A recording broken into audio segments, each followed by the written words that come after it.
ஆச்சி மசாலா. எந்த சமையலும் ருசி தேடும் ரகசியம். 20 ரூபாய்.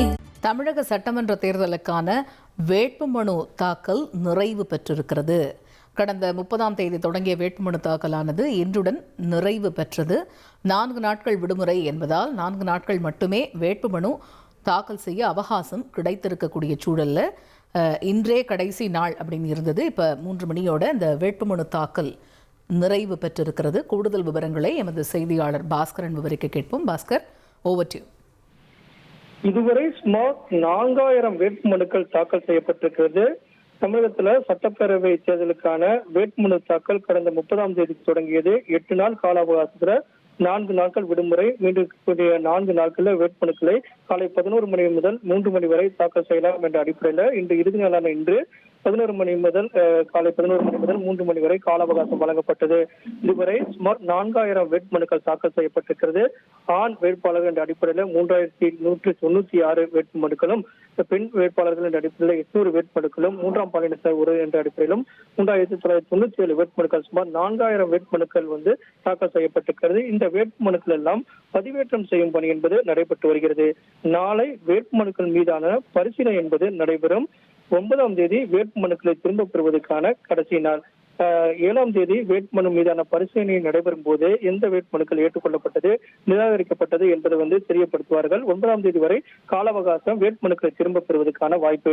இதை பயன்படுத்தி தமிழகத்துல சட்டப்பேரவை பொதுத் தேர்தலில் எவ்வளவு வேட்பாளர்கள் களம் காண்கிறார்கள் என்ற முழு விவரம் 9ஆம் தேதி மாலை 3 மணிக்கு பிறகு தெரிய வரும். தமிழக சட்டப்பேரவையில் இந்த தேர்தலை பொறுத்த வரைக்கும் ஒரு 93 வேட்புமனுக்கள் கரூர் தொகுதியில தாக்கல் செய்யப்பட்டிருக்கிறது. கோயம்புத்தூர் தெற்குல 36, அதே போல டி நகர் தொகுதியில 35க்கும் மேற்பட்ட வேட்புமனுக்களும், அதே நேரத்தில் பர்கூர்ல 35 வேட்புமனுக்களும், இது போல ஒவ்வொரு சட்டமன்ற தொகுதியிலும் வேட்புமனுக்கள் என்பது அதிகமாக தாக்கல் செய்யப்பட்ட விவரங்களும் வெளியாயிருக்கிறது. கோபிச்செட்டிப்பாளையத்துல 36 வேட்புமனுக்களும் தாக்கல் செய்யப்பட்டிருக்கிறது. ஒவ்வொரு தொகுதியிலும் 10க்கும் மேற்பட்ட வேட்புமனுக்கள் தொடர்ந்து தாக்கல் செய்யப்பட்டு வருவதன் காரணமாக இந்த முழு வேட்புமனு தாக்கலுடைய எண்ணிக்கை என்பது மாறுதலுக்கு உட்படும்.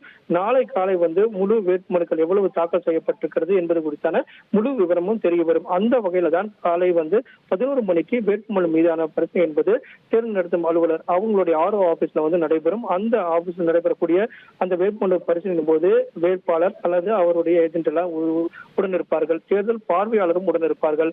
அந்த வகையில தான் எந்த மனு ஏற்றுக்கொள்ளப்பட்டது, நிராகரிக்கப்பட்டது என்ற விவரங்களை எல்லாம் தெரியப்படுத்துவார்கள். ஒரு வேட்புமனுக்களை பரிசீலனை எடுக்கும் போது அந்த வேட்பாளருடைய வேட்புமனுக்கள் முழுமையாக ஒவ்வொரு கட்டமும் அந்த முழுமையாக பூர்த்தி செய்திருக்கிறதா என்பதை எல்லாம் எடுத்துக்கொள்வார்கள்.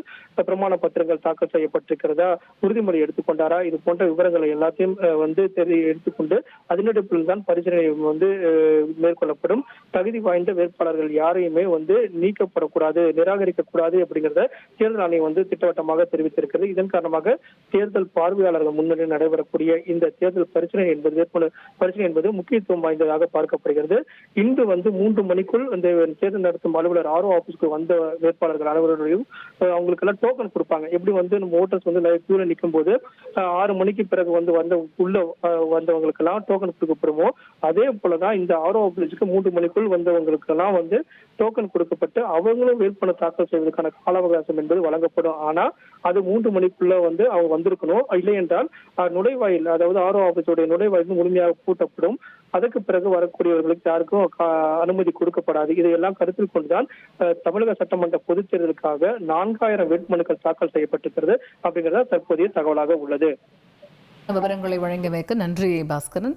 இன்றைய கடைசி நாள் வேட்புமனு தாக்கல் செய்வதற்கு அப்படிங்கிறதுனால ஏராளமான அரசியல் கட்சிகளுடைய முக்கிய நிர்வாகிகள் வேட்புமனு தாக்கல் செஞ்சதை நம்ம இன்னைக்கு காலையிலிருந்தே பார்த்துட்டு இருக்கிறோம். அந்த வகையில் 3 மணியோட வேட்புமனு தாக்கல் செய்வதற்கான கால அவகாசம் நிறைவு பெற்றிருக்கக்கூடிய சூழலில் வேட்புமனு தாக்கல் 30ஆம் தேதி தொடங்கிய வேட்புமனு தாக்கலானது தற்பொழுது 6ஆம் தேதியான இன்று நிறைவு பெற்றது. இது தொடர்பான முக்கிய செய்தியை பார்த்தோம்.